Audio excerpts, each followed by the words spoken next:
Hi നമസ്കാരം. 15 വർഷം മുമ്പ് കാണാതായ കല നാടുവിട്ടു പോയതാണ് എന്ന വിശ്വാസത്തിലാണ് ഇത്രയും കാലം കഴിഞ്ഞതെന്ന് ബന്ധുക്കൾ. പഠിച്ചുകൊണ്ടിരുന്ന കാലത്ത് അനിൽകുമാറുമായി പ്രണയത്തിലാവുകയും വീട്ടിൽ നിന്നിറങ്ങി അയാൾക്കൊപ്പം ജീവിതം ആരംഭിക്കുകയും ചെയ്തു. പിന്നീട് അനിൽകുമാർ ദക്ഷിണാഫ്രിക്കയിൽ പോയപ്പോൾ പാലക്കാട്ടുകാരനായ സൂരജ് എന്നയാൾക്കൊപ്പം കല പോയി. 2 തവണ വീട്ടിലേക്ക് വിളിച്ചിരുന്നതായി കലയുടെ സഹോദരന്റെ ഭാര്യ ശോഭനകുമാരി പറഞ്ഞു. പിന്നീട് യാതൊരു വിവരവുമില്ലായിരുന്നു. നാട് വിട്ടതാണെന്ന നിഗമനത്തിലായിരുന്നു കഴിഞ്ഞ വെള്ളിയാഴ്ച പോലീസ് എത്തിയപ്പോഴാണ് കൊല്ലപ്പെട്ടു എന്ന വിവരം ബന്ധുക്കൾ അറിയുന്നത്. 15 വർഷം മുമ്പാണ് ചെന്നിത്തല പായിക്കാട്ട് മീനത്തേത്തിൽ ചെല്ലപ്പൻ ചന്ദ്രിക ദമ്പതികളുടെ മകൾ കലയെ മനാറിൽ നിന്ന് കാണാതാകുന്നത്. അന്ന് മകന് 1 വയസ്സ് മാത്രമായിരുന്നു പ്രായം. ചെന്നിത്തല ഇരമത്തൂർ കിഴക്ക് കണ്ണമ്പളിൽ അനിലാണ് ഭർത്താവ്. കലയെ കാണാതായതിന് പിന്നാലെ ഇയാൾ പോലീസിൽ പരാതി നൽകിയിരുന്നു.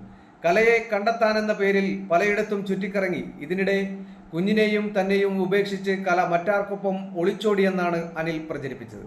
പിന്നീട് അനിൽ 2ാമത് വിവാഹം കഴിച്ചു. അവരുടെ ഒപ്പമാണ് ഇപ്പോൾ കലയുടെ മകൻ താമസിക്കുന്നത്.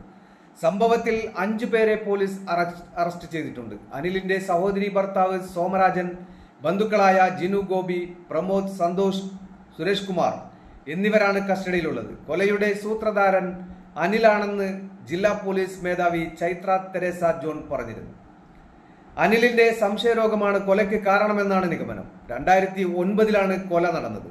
ടൂർ പോകാനെന്ന വ്യാജേന കലയെ കാറിൽ കയറ്റിക്കൊണ്ടുപോയി കുട്ടനാട് ഭാഗത്ത് എത്തിച്ച് ബന്ധുക്കളുടെ സഹായത്തോടെ കൊലപ്പെടുത്തി സെപ്റ്റി ടാങ്കിൽ ഒളിപ്പിക്കുകയായിരുന്നു. പിന്നീട് കലയെ കാണാനില്ലെന്ന് പറഞ്ഞ് പ്രചരിപ്പിക്കുകയായിരുന്നെന്ന് പോലീസ് പറയുന്നു.